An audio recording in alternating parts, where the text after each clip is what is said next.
America में बेशक नई सरकार आ गई है, लेकिन चीन के साथ तनाव पहले जैसा ही बना हुआ है। हाल ही में अमेरिका ने कहा था कि वो दुनिया को दी गई चीन की हर चुनौती का सामना करने को तैयार है।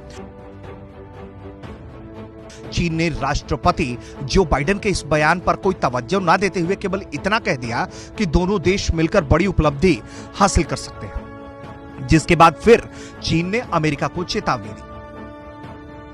चीन ने अमेरिका से कहा कि वो ट्रंप प्रशासन की आक्रामकता वाली नीतियों में हुई गलतियों को ठीक करे तो बेहतर होगा,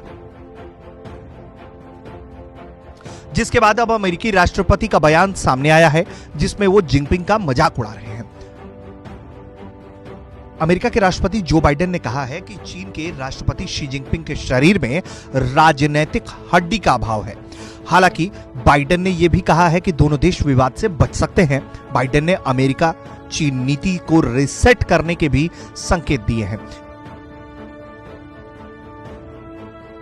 सीबीएस के साथ इंटरव्यू में बाइडेन ने जिनपिंग को लेकर कहा कि वो काफी तेज है, बहुत कड़े भी हैं।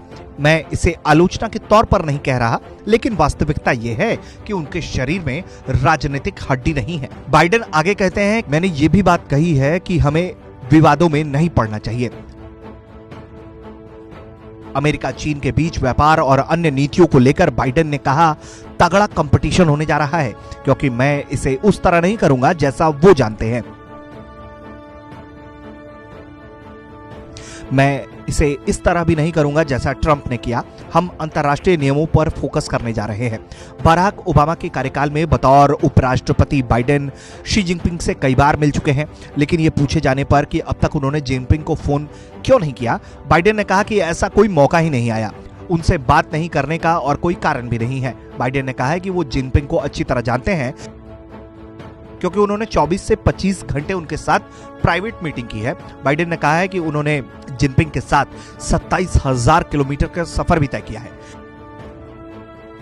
बाइडेन सरकार चीन के साथ रिश्तों को बेहतर करने की कोशिश कर रही है और इसी कड़ी में बाइडेन ने यह बातें कही। इससे पहले ट्रंप के कार्यकाल में दोनों देशों के रिश्ते काफी खराब हुए, लेकिन अमेरिका चीन के रिश्तों के बीच भारत और चीन के एलएसी का विवाद भी एक बड़ा कारक है, क्योंकि ट्रंप से लेकर बाइडेन तक इस मामले में भारत के पक्ष में ही खड़े दिखते हैं, जिससे चीन हमेशा चिढ़ता रहा है। ब्यूरो रिपोर्ट, भारत तक।